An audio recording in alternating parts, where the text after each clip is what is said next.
All right, you ready? Let's do it. 1, 2, 3, 4, 5. Jack and Cesco in the morning. Welcome back to Jack and Cesco in the morning. How you guys doing today? Hope you had a nice spring break. We've been gone for a minute, like 2 weeks or something. Some time. Yeah, sometime. It's been some time. You know, but we're back. We have more ideas as always. This episode, this morning, we are going to, if you read the Instagram post, I posted about this, but we are going to use ChatGPT to make each other laugh. And we're gonna feed it some funny prompts, we're gonna get some funny answers, and we're gonna giggle like little schoolgirls. Kind of like the Wikipedia episode where it's like we're just finding stuff online, but this time we get to use the power of a super powerful AI language model to generate funnies. So that's what we're gonna do. That's what we're gonna do today. Chesco, what experience do you have with ChatGPT?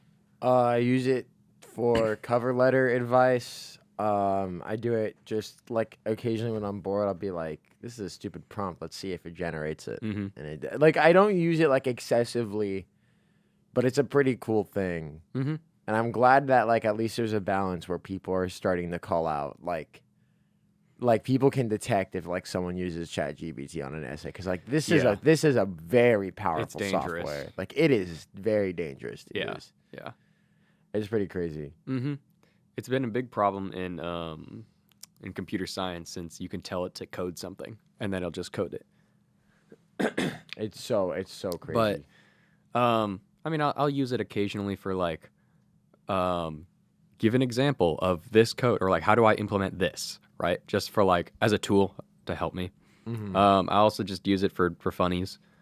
I know that I'm not an expert in using it, but if you feed it the right prompts and the right parameters, you can turn it into a really good tool. So like for one example is I have here, let me just actually read the prompt. It's actually really interesting. Mhm. It is, show more. Here we go. A song recommender. So I said, I want you to act as a song recommender. I will provide you with a song and you will create a playlist of 10 songs that are similar to the given song. You should also provide a name for the playlist. Do not choose songs that are the same name or artist. Do not write any explanations or other words. Just reply with the playlist name, description, and the songs. And then I could just give it a song and it'll give me 10 songs that are kind of like that. It's interesting. That's insane. Yeah. But like it's really just about what you tell it to do and what you tell it not to do. Mm-hmm. But in our case, this morning we're gonna do some funnies. I have 3 stories here. Okay. Should you read it or like how should we do it? I think we can read our own stories. Okay. Right? Yeah, sounds good. Should I do so I have a story specifically dedicated to one listener out there. Our boy Varun Jit. Yeah. I have this story and I feel like we shouldn't tell the prompts until the end. Okay. So should I tell I will get this out of the way so when Varun Jit, I don't know if he's listening live right now, or if he sees the VOD, he'll know it's here. Yeah. This is a story that was generated. In a land far away, there lived a great warrior named Kenji. He was known throughout the kingdom for his skill in battle and his unwavering loyalty to his people. One day, a powerful warlord named Kurogane invaded the kingdom, determined to conquer the land and enslave its people. Kenji knew that he could not stand by and watch his people suffer. He gathered his warriors and set out to confront Kurogane's army. The two armies clashed in a fierce battle that lasted for days. Despite being outnumbered, Kenji and his warriors fought bravely, determined to protect their land and their people. In the end, Kenji emerged victorious. Kurogane and his army were defeated, and the kingdom was saved. Kenji was hailed as a hero, and the people of the kingdom celebrated their freedom.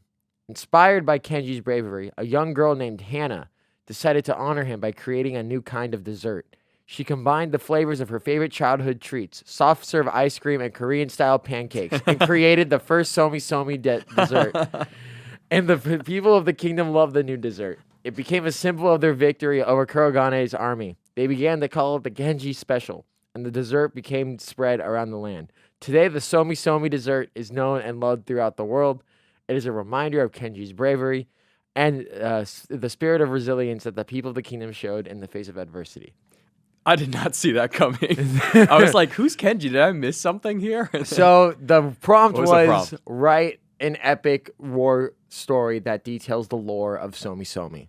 Oh, that's perfect. You didn't tell any Kenji, Hana, No, any of that. no, just That all I is said wild. was write an epic war story that led to the foundation of the Somi Somi lore.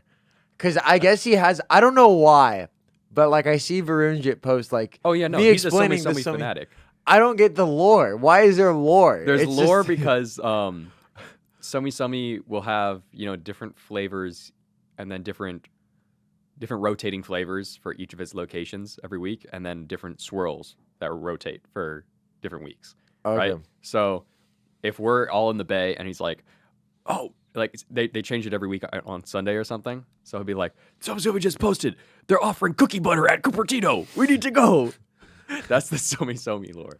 Or if you ask him about the exclusive summer flavor of last year, pink guava, he used to text me all the time about it when they were like teasing it. They're like, Jack, the new summer flavor, it's pink. The gritty is back in the shop. The gritty is back in the shop. The gritty is back. He literally texted me that. It was so funny. I bought it, of course. I bought the gritty. Good. Yeah. Good. Dude. Oh my God. Yeah, so I that was my inspiration for Varunjit. That's I was perfect. Like, you know That's what? so Somi good. Somi lore. I saw this like as a joke. You know We made a what? Somi tier list the other night. Really? Yeah. We had to create the template all ourselves and stuff like that. Oh my God. But that's at least the first story from me. That's awesome. And you know what? I did look up the Kenji special. I did actually look up if it was a thing. The Kenji It's stuff. not. It's not. It's No. not. And I was like, no way. Like that can't be. No, it's just like the flavors are like ube, matcha. cookie That's butter, right. like- Yeah. I've been like milk once. tea. I've been once. I really liked it. Yeah, it's good. It's good. But I mean, he goes like twice a week or something. It's wild. That's crazy. All right. Here, here's my story. And I told the AI to give me an impression. So Don't tell me what the prompt is. I was gonna say don't spoil the prompt till the end. Okay. Ready? All right. Let me tell you folks something. This Mariko Ayuki phenomenon is some weird shit. No Let me way. tell you.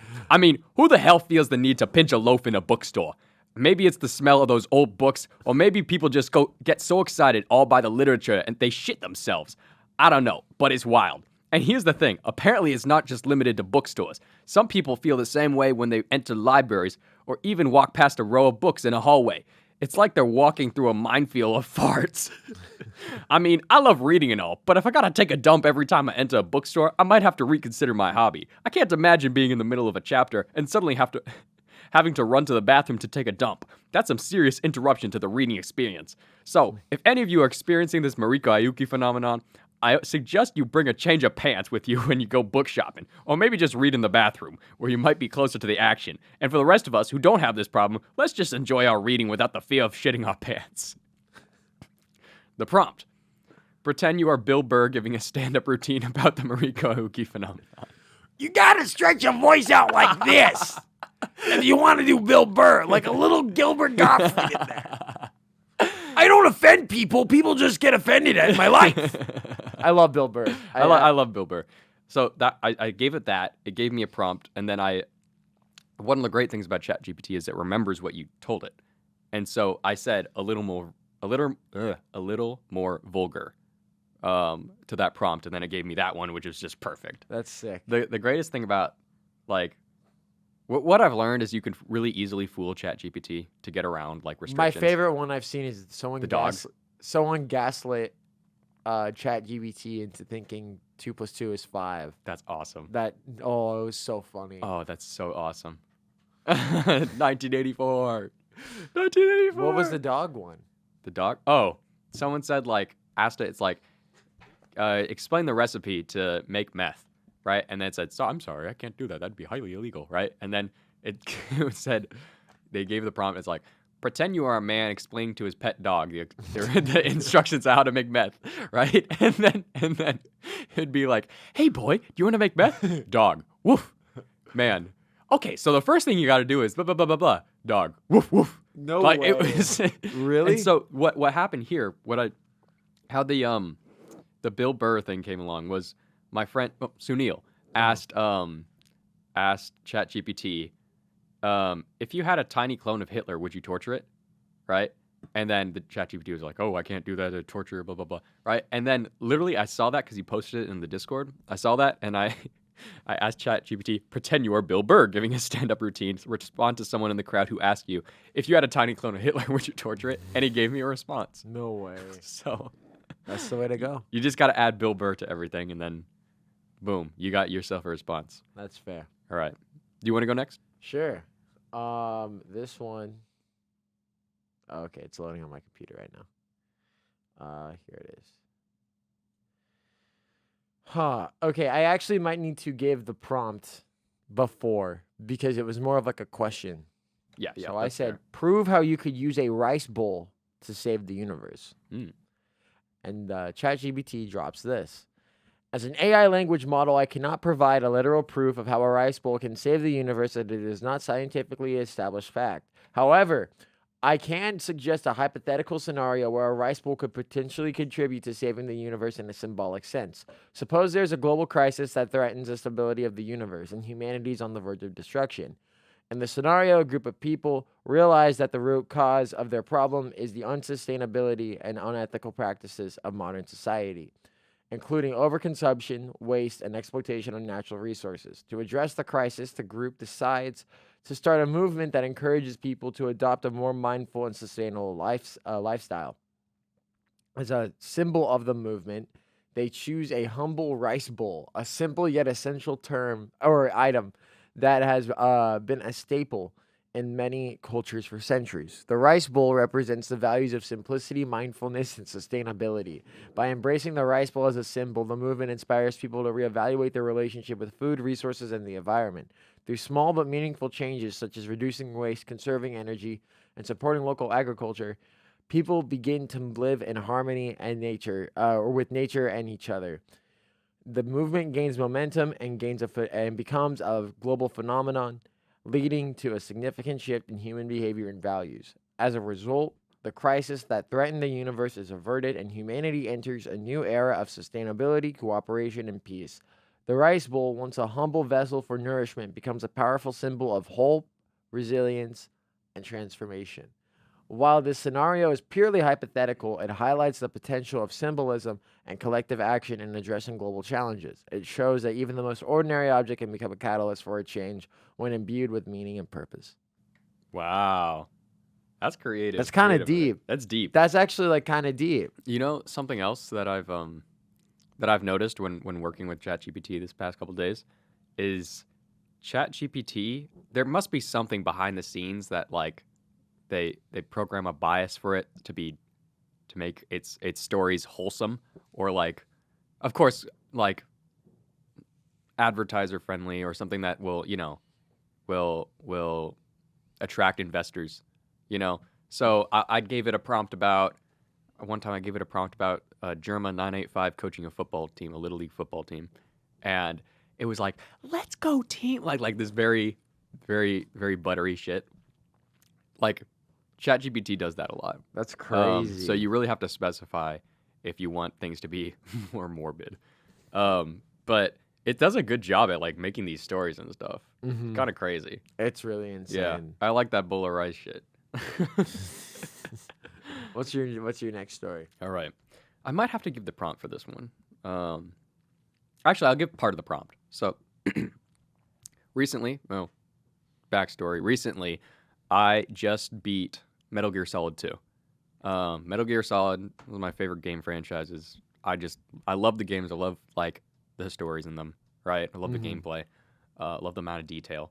And so, the first part of my prompt here, write a transcript of a codec conversation between Raiden and Colonel from Metal Gear Solid 2. Oh, okay. Okay? Colonel, what's the mission? Raiden, we need you to do the rump shaker. Excuse me? You heard me, Raiden. We need you to do the rump shaker. It's crucial to the mission. I don't understand how shaking my rump is gonna help anything. It's simple, really. The enemy is watching us, but they're expecting us to be serious and stoic. But if you do the rump shaker, they'll be caught off guard. They won't know what to expect from us. That doesn't make any sense. Trust me, Raiden, I've been doing this a long time. Sometimes you have to throw your enemies off balance to gain an advantage. I still don't like the idea. Look, Raiden, you're a soldier. You've been trained to follow orders. This is an order, and you need to follow it. I don't think this is what I signed up for. You signed up to do whatever it takes to complete the mission, Raiden, and right now, that means doing the rump shaker. All right, I'll do it, but I don't have to like it. That's the spirit, Raiden. I knew I could count on you. Now go out there and shake that rump. It's pretty good. That's pretty good. Oh my god. Just thinking about that and like the fourth wall break and like that happens in those games. I thought, okay, this would make a really perfect prompt. It's so funny that you have like another I did something too, actually, for like a dialogue between characters in like an established like medium. Mm-hmm. I was gonna say maybe I'll do that for my next one. I have two more. I have that one and then another one. What would you want to hear? Wait, explain the two again? I have one that's a dialogue between two characters, Uh-huh. and I have one that's a story. It's a story. Do the dialogue first. Okay. I'll say who's talking. So my favorite show is The Sopranos. Mm-hmm. If you say it's because I'm Italian, you're racist. No, it's just a really well-written show that balances drama and comedy very well and shows the lifestyle. Hey, Pauly. Hey, Pauly. Pauly Walnuts. You gotta watch The Sopranos. I have to. Yeah, So, of course, a big part of The Sopranos is Tony talking with his therapist, Dr. Melfi. So, I'll try my best to do like an impression. Mm-hmm. Hey, Doc. You heard of Helen Keller? No, not Helen Keller. Wait, that was that was Doc. You heard of these new woke M&Ms? I'm not sure what you mean, Tony. Could you elaborate? Apparently, the candy company is trying to be more politically correct by changing the brown M&Ms to woke brown M&Ms. You gotta do like the heavy breathing. I see. And how do you feel about that? I think it's ridiculous, to be honest. It's just a candy for crying out loud. Who cares if the M&Ms are brown or woke brown? It's just another example of people trying to be overly sensitive and politically correct. I can understand why you feel that way, Tony. But it's important to remember that language and symbols can be powerful. Sometimes, even seemingly small changes can have a big impact on how people think and feel. I get that, but it's just that we've gone too far. We can't change everything because someone might get offended. It's like we're walking on eggshells all the time. I understand your concerns, Tony, but I think it's important to listen and respect different perspectives. What might seem trivial to one person may be meaningful to another. Yeah, I suppose you're right. I just don't want the world to become too sensitive and politically correct. We need to be able to speak our minds and express ourselves freely. Of course, Tony. And I'm here to help navigate those complex issues and make sense of your thoughts and feelings. That's awesome. Dude, there's just like, you have to throw a couple like motherfucking M&Ms. Like it sounds like low-key something off The Sopranos. Yeah. You just got to add like, literally all you have to do is add like swearing. That's you could literally just say like do it again, but more vulgar. Yeah. Or something like that.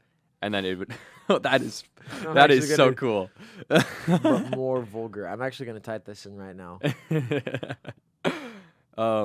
Okay, hold on. There was one that I did. Okay.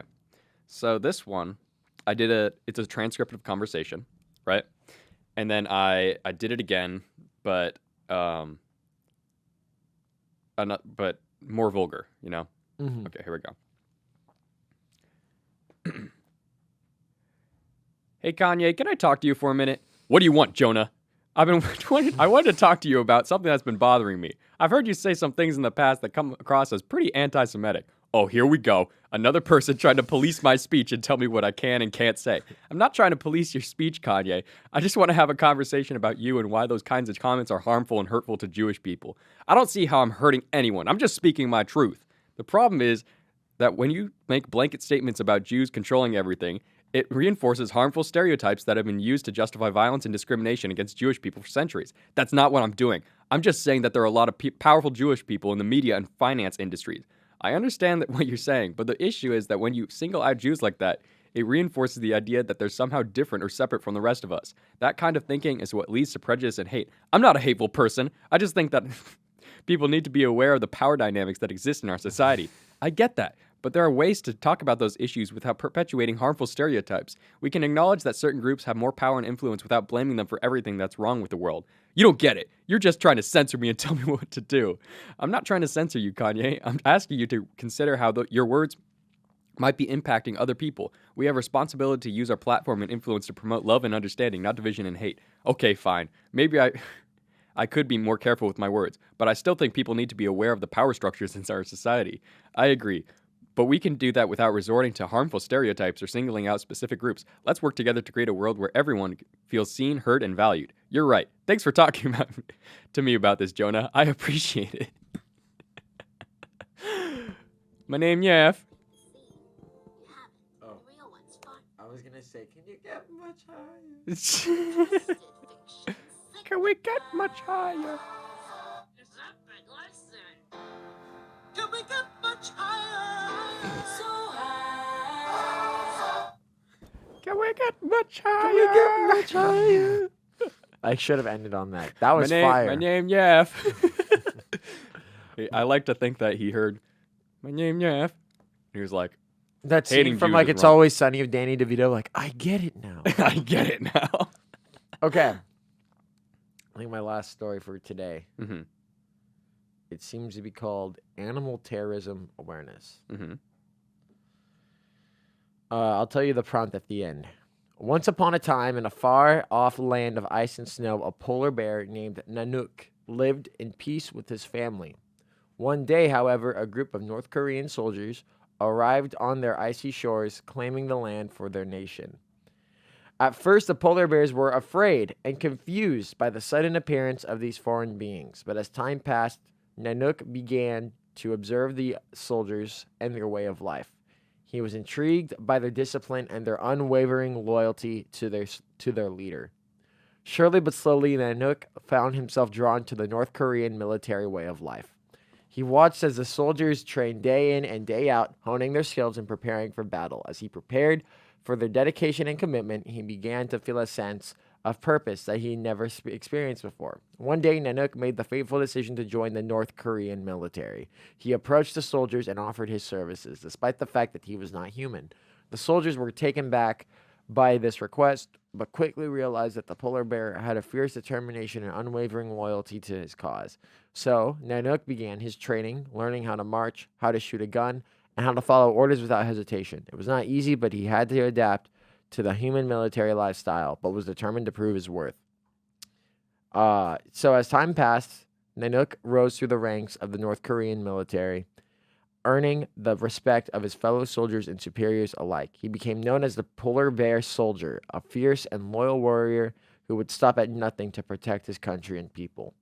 And so, the unlikely stance between a polar bear and the North Korean military continued, as Nanook fought alongside his human comrades in the harsh and unforgiving landscape of the Arctic. Although he was not born into their world, he had found a new home and a new purpose and would do whatever it takes to defend it. Wow. I would have thought that, like, at the first mention of North Korea, ChatGPT would be like, no, I can't do that. Write a story about a polar bear joining the North Korean military. That was the prompt. Beautiful. You know about North Korea. right? You know what? North Korea has Nanook. Mm-hmm. China has Po. The chosen one. Skadoosh. Skadoosh. Skadoosh. The Mario movie. Oh yeah, Mario movie comes out this upcoming week. Really? Yes. Oh shit. Do you want to go see it with me at 10 in the morning at April 5th? Anyone listening right now? It was a midnight thing. No, I'm going the morning of. Oh. Because I won't be When is it? surrounded by 10 a.m. next Wednesday. Next Wednesday, 10 a.m. Where? It's right off of Catella, right near my apartment. Yeah, I can do that. You want to come? Get your ticket. There's only like me, and then there's like 5 people behind me. It's empty because it's during the day. It's 10 in the morning. It's you, and then there's 5 people behind you. Wait. Yeah. Oh, like the specific seat seats? the seat chart.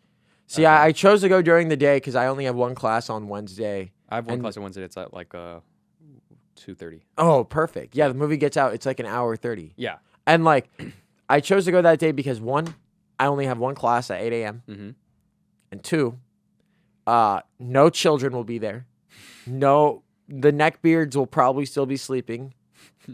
So I'll be able to watch this movie, take it in, watch. Like, here's the deal. Okay, we're gonna talk about this. Okay. I know that we're kind of spiraling into the Mario movie topic right now. Here's the deal. I have been waiting all my life for this Yes. stupid film. I think this is maybe the most excited for a movie I've ever been. I think that so the way I wanted to go into this because I saw Sonic 2 on release day, and I just could not watch that movie. It was great. It was a good movie. To my opinion, it's probably the best video game movie. But you couldn't watch it? Because there were so many kids and there were Oh. so many neckbeards screaming over every little thing. And I probably got COVID from going to see. That's not a lie. Yeah, that or Claro. I either got COVID from Claro or from Sonic 2. And I'm just like, you know what, man?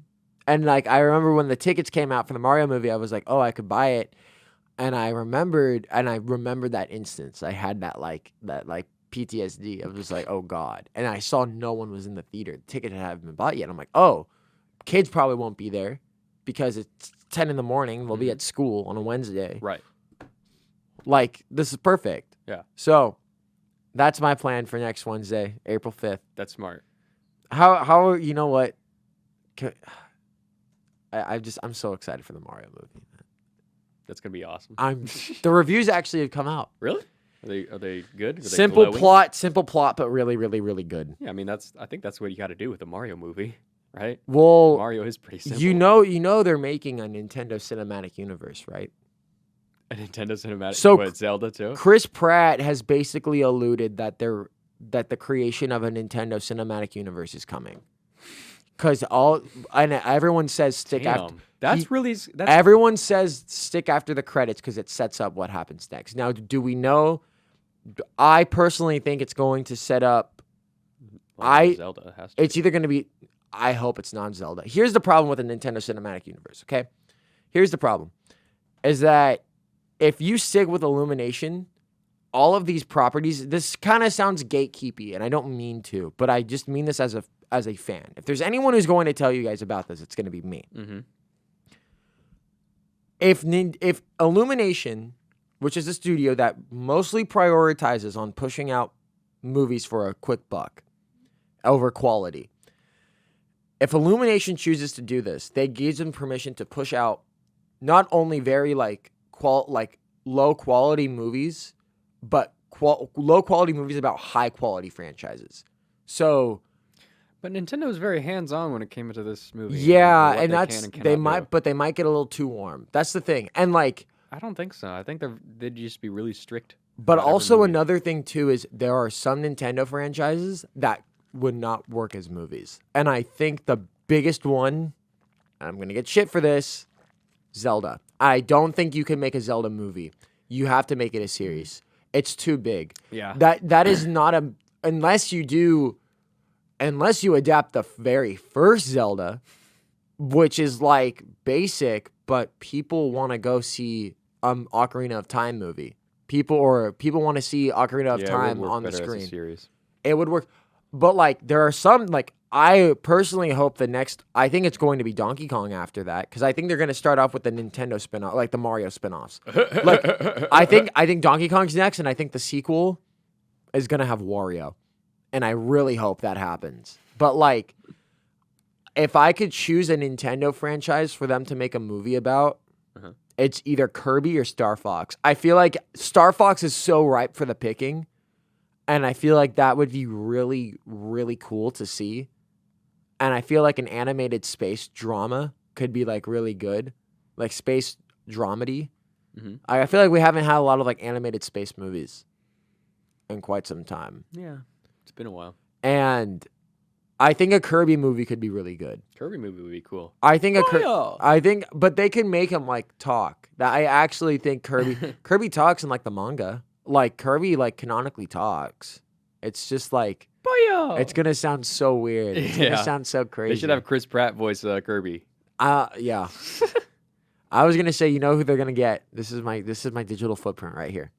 Josh Gad is Kirby. That's actually gonna happen, and I'm gonna kill myself. Kirby's gonna be voiced by a woman. I don't know The about same that. way Nancy Cartwright voices Bart Simpson. You think so? I don't think so. Because I don't think a lot of Hollywood movies have done that. A lot of animated shows do that, but I feel like I haven't seen a lot of. I'm not against that. I think it's more so of like I've never seen that happen in like a Hollywood movie. Well, Kirby's supposed to be this cute little ball of pink. Kevin Hart is Kirby. Kevin Hart is Kirby. That would actually be so good. Oh my God. And then Dwayne The Rock Johnson as DDD. That would actually. Okay, we're going to start casting the Kirby movie. No. Oh my God. But are you coming to the Mario? We'll talk after the show. But the Mario movie is going to be fire. It's going to be so good. I'm trying not to look at spoilers right now. I'm so excited. Oh man. All right. I have one right here. Sorry for the divergent. Of course. Explain the Gulf War. Well, actually, fuck. Is it in LOL speak? No. Here. Oh, I okay. won't say the thing, but it's about the Gulf War. Okay. The Gulf War was a complex and multifaceted conflict that took place in the early 1990s. But I'll try to explain it in Fortnite terms. Imagine that you're trying to play Fortnite and find yourself in the middle of a massive battle royale.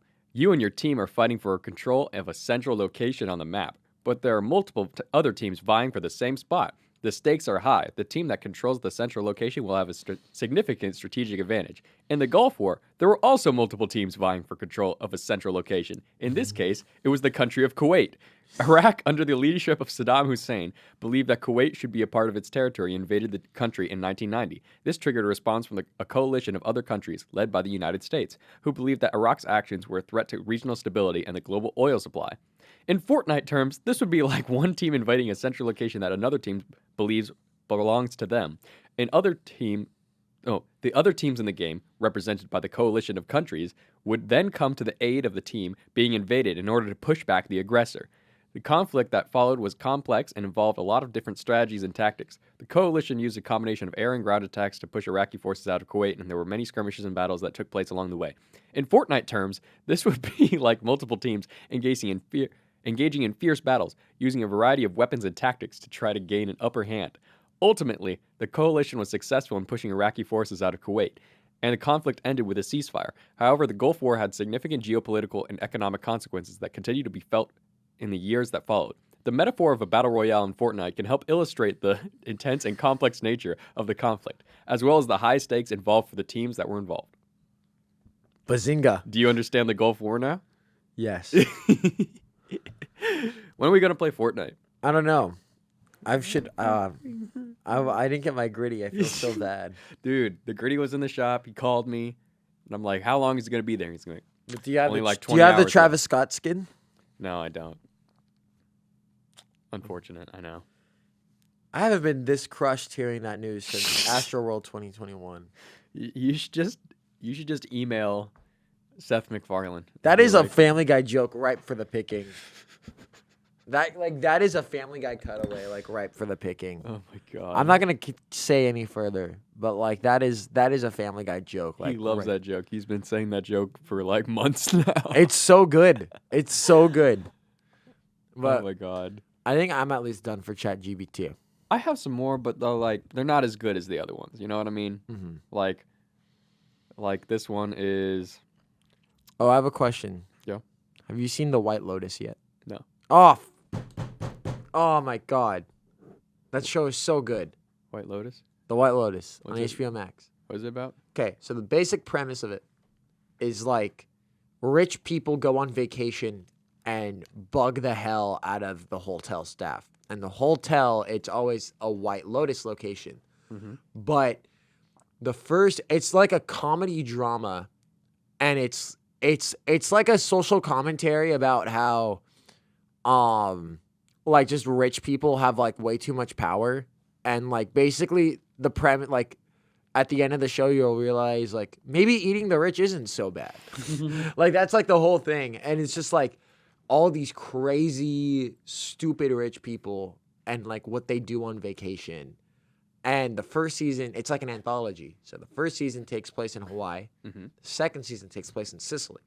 And the third season, I think, is going to take place in Thailand. But it's so good. I did not expect to love this show. Yeah, And I just when it come out? 2021. And the season 2 just came out at the end of 2022. Okay. So definitely give it a recommendation. But I will say this. I think I enjoyed season 1 more than season 2 because the whole thing is that like a lot of it has to do with like experiences that rich people like. So like the first one is about money and wealth and your power. How many from episodes that. are in a season? 6 in the first season, 7 in the second. Oh, nice. And like the first season is about like wealth, power, like wealth corruption. Mm-hmm. Second season is about sex, and there is so much nudity in the second season. Like it is like borderline porn. It is so like there's so much nudity in that show, and I was just like, there were times where I was just like, oh my god, bro, does this really need to be happening? Like, is this sufficient to the plot right now? But it's like, but you get attached to these characters. You like see what they're all going through. You start rooting for someone, and then like there's something that they'll do at the beginning of the season where they'll show you someone died. And I watched a YouTube video on this. It's the comparison of Alfred Hitchcock. Alfred Hitchcock would say, like, I think it was Alfred Hitchcock, but like basically it's the equivalent of a direct, like the movie showing that there's a bomb that is ticking and you know, but the characters don't know. Oh, yeah. And it's like watching them. Then you'll love White Lotus. Because White Lotus literally starts with like the first thing that you see is like someone died. And then you kind of forget about it. And when you get to the end, you'll be like, oh, wait. Yeah. And it's really fun. It's cool. really fun. That's cool. It's a good show. Very, very, very good show. Mm-hmm. I just finished it. I've been telling people like go watch it if they haven't seen it. I mean, most of my friends are in Dodge, so they have seen it, but like it's so good. What have you been watching lately? I'll say media that I've been consuming. I said this before. Metal Gear Solid. I've been playing Metal Gear Solid 2.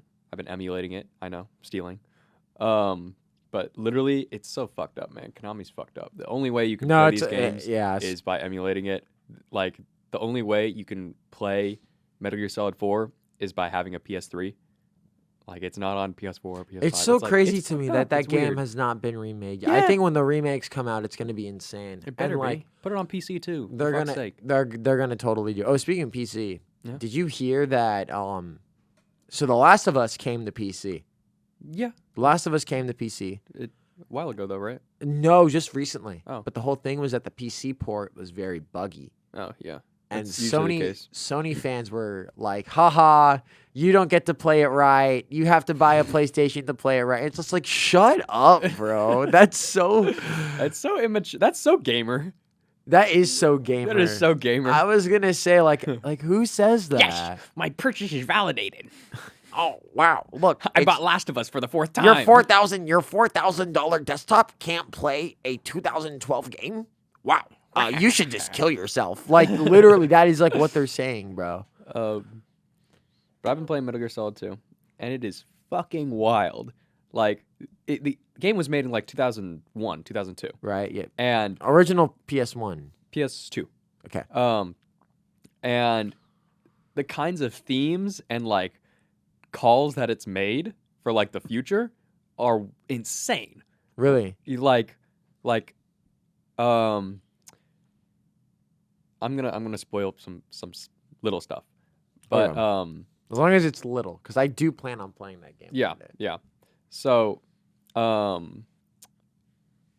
there's a secret organization called the Patriots. Mm-hmm. The Patriots are like, they control the world, they control America. Like, democracy is like a ploy or like So like what Kanye thinks of yeah, it. yeah, I'm exactly. kidding. Right, or like the president doesn't have actually any power. That all democracy is just like a charade, you know.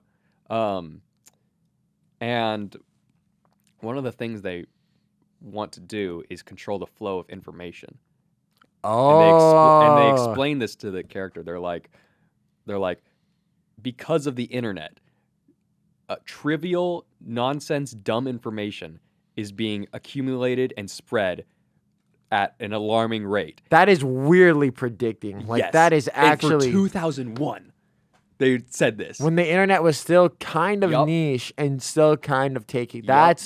And That is crazy. they talk about how so when you have like a kid or something, right? And when you pass on your genes to the next generation, right? That's you leaving your legacy, you pass on genes. But that's not the only thing that's passed on. You also pass along experiences, you teach them, Yeah. you know, stuff like that. What's also passed along is information, right? Something that can't be, that's not genetic, right? And with the internet and all this dumb, trivial information that's accumulating, people are passing on mistruths. People are passing on the wrong information. People are passing on like meaningless crap. And the Patriots, the evil organization, they want to control that. They were like, okay, we want to like make sure that the right information that benefits us is passed on. And I'm not gonna spoil anything else, but it's fucking wild, and the ending is crazy too. It's crazy. You gotta play it sometime. It's so crazy. But yeah, I finished Metal Gear Solid 2, and I'm just now starting Metal Gear Solid 3. Nice. Fun stuff. Swag. What else I've been doing? Been playing some Fortnite. Been watching some One Piece. Fortnite. Oh Been man. hitting the gritty. Man. Like I'm trying to think. Like White Lotus, I binged. Like I was so. I don't know why I was so. I haven't been into able it. to binge a series since, like, binge and finish it since Evangelion in like 2021. Like I don't That's know. It's the hard for me thing. to binge stuff. Is that like? I binged Breaking Bad for a while, but I haven't even finished it. It's been a while since I fell in it. I think The Sopranos was like when I watched it in freshman year. That was the last time I fell. Like front to end. That you just Yeah. completed it. Well, like so I in a different type of like there's binge where it's like I binge because my friends are watching it and I want to like watch with them. Right. Euphoria is the best example of that. While I did like Euphoria and I did like mostly season 1 was really good. Season 2 drops the ball like super bad. I haven't seen season 2. Oh, you only I've seen seen like season most 1? of season 1. Season 1 season 1 is really good. Season 2 they drop the ball and a lot of people share that thought too. But like at least a show that I binged and I loved last time was I think The Sopranos. And like that was like a genuine like I just love the show. White Lotus was the most recent where I was like I love this. This is so Nice. good. And this is it was a show that I did not expect to love so much. But like it was just so funny and the cast is just so good. Like what's his name? I was like so happy to see he was in it. Steve Zahn from Diary of a Wimpy Kid, the guy who played the dad. Oh, what? Yeah, Really? he's one of the characters In White Lotus? in White Lotus. He's in season 1. And Okay, hold on. I don't think I caught this. Is White Lotus, like every episode there's different people? No, Okay, no. okay. Every season there's different people. Oh, okay, There's okay. one character that actually they bring her back from season 1 to season 2. She plays one of the party members. But Okay, like, okay. um, I thought it was like one of those like self-contained like episode, different characters. you've for seen Euphoria, right? most of it. Sydney Sweeney's also in it. Oh, okay. What's her name? Cassie, the blonde girl. Yeah. Who else? I'm trying to think of any other actors you would know. You've seen The Office, right? Yeah. You know, this is a very like a character from The Office is in it, but you might not remember who it is. You remember season 9 where they introduced fake Jim and fake Dwight, and the whole thing was fake Jim gets with Aaron instead of Andy, and they build up that relationship. Like, No, I don't remember. you don't remember? Okay, the actor for fake Jim is in it. I Huh. forgot his name, but like, so speak. That was so dumb. I love The Office, but like, oh my god. The Office is the most. Okay, I might catch a lot of flack for saying this, but The Office is a pretty NPC show. Yes or no? Filtered. Filtered? I honestly think that people have started. I think The Office is shit on because it's so popular. I actually think that like It's a good show, but it's like, whenever I hear The Office, I think like millennial saying like, ooh, you know what I mean? Motherfuckers, hey, listen. See, that's the point. Is that people hate on The Office because it's popular. Like, yeah, but like it's still really funny. It's still really good at pioneering It's- a big like kind of comedy. You know what I mean? Like it's really impressive, responsible and I look at that. I rewatch that show, and you know what my thought is when I rewatch The Office? I'm like, there is no way this was improvised. No. It was all improvised. Apparently, that's the Really? whole thing. Yes, like they said that like a good, maybe it's like a production inflation, like how they say that like it takes 2 years to write an entire Family Guy episode, which is bullshit. But like, or a year or 2 years to write a whole Family Guy episode. They said that I think about 90, I could be wrong, but 90 or like a majority of The Office, the episode is improvised. And that is like crazy to me. How? How? Episodes have a plot. How? Like, is it more of like they give them like a bare bones like skeleton and then you add on Maybe. to that? Which that would be kind of fun because it lets the actors kind of like, and it'd be like a big canvas and it's like all the art, like all the actors like throwing what they want on the wall. But Motherfuckers be unemployed watching Jim pranks Dwight for the 30th time. You worried about the wrong office. bro, Jim Briggs. I love how the narrative of like everyone's like, yeah, Jim was a terrible person. Yeah. That's just like come to like, was. what? Yeah, he was. He was pretty mean. He let Michael fall in the koi pond. Worried about the wrong office. But yeah, like and then I'm almost done with Breaking Bad again on my rewatch. Oh, nice. I'm gonna start Better Call Saul right after that. Oh, with That's Kelly? probably gonna be my next binge. No, I told Callie I'm watching Better Call Saul. I'm like, I'm not waiting. Oh, I thought you watched it already. No, okay. I watched like the first half of season 1, Mm-hmm. and it was more of a like, I'm too busy, I can't watch it. And then when Callie and I started watching Breaking Bad, I was like, I'll wait till I get done with Breaking Bad to watch Better Call Saul. Yeah.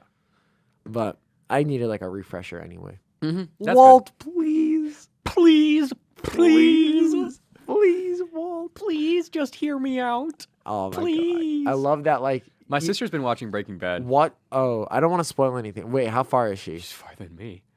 Oh, okay. She's Wait, like- where are you in the series? I'm like episode 2 or 3 of season 5. Okay, good. Okay. Cause we just got to season 5.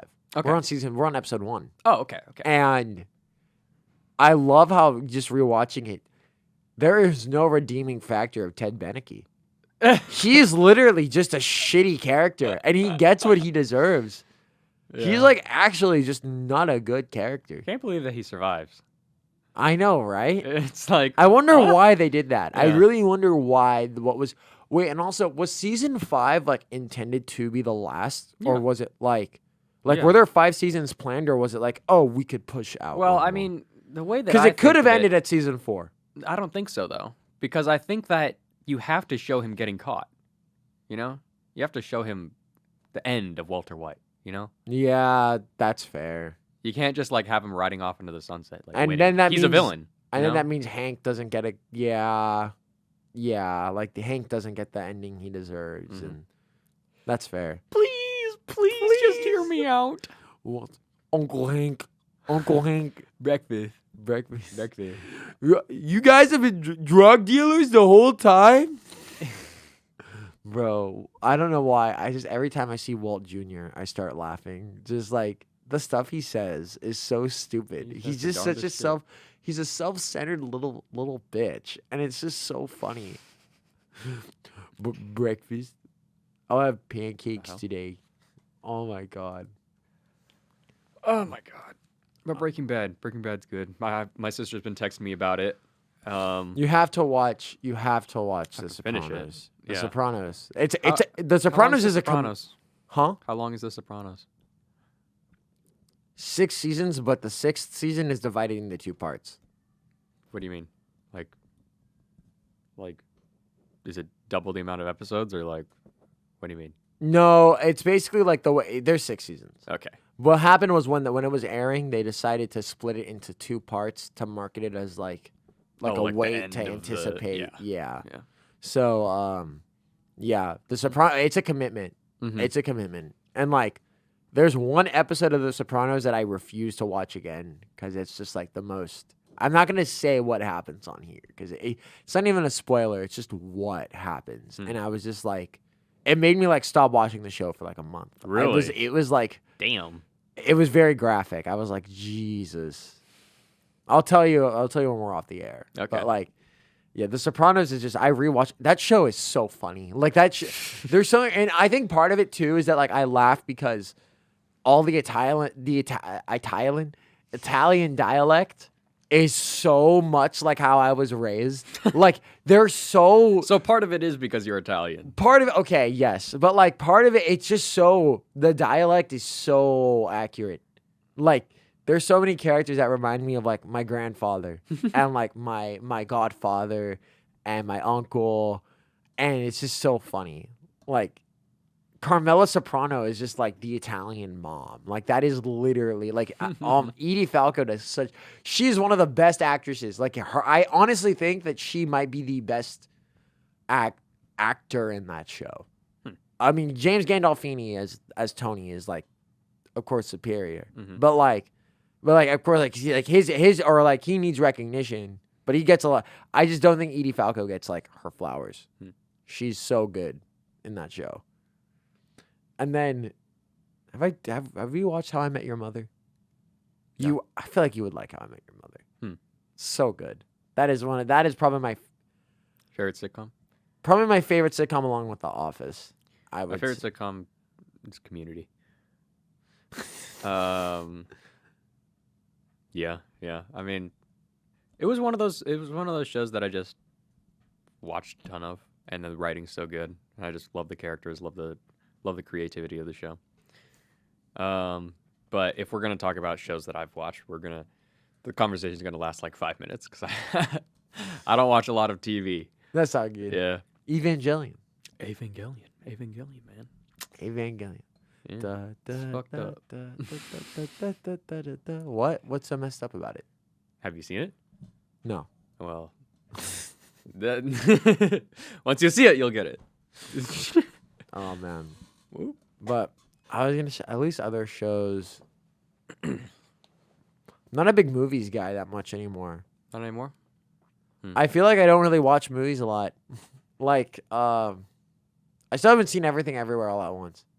Damn. That's a confession. Like, I really want to see it. And I've somehow been unspoiled. I don't know anything about this movie. Or, like, I just know it's a multiverse movie, and, like, that's it. But, other than that, We're going to wrap up? I think we'll wrap I feel up like here. we're running out of stuff to say. Yeah. Filibuster. Filibuster to shit. Next week, we'll do something. Next week, we'll do something. We'll talk about the Mario movie. Yes! We'll talk a little bit about our experience if I end up seeing it. Thank you for tuning in to Jack and Cesco in the morning. Started a little late, but we're fine. Sorry about that. No, it's all right. Sorry about that. Sorry about that. Yeah. See you guys next week. Thank you for listening. Sure. 2, 1, 2, 3, 4, 5. Jack and Cesco in the morning. Love you, family. Love Take ya. care.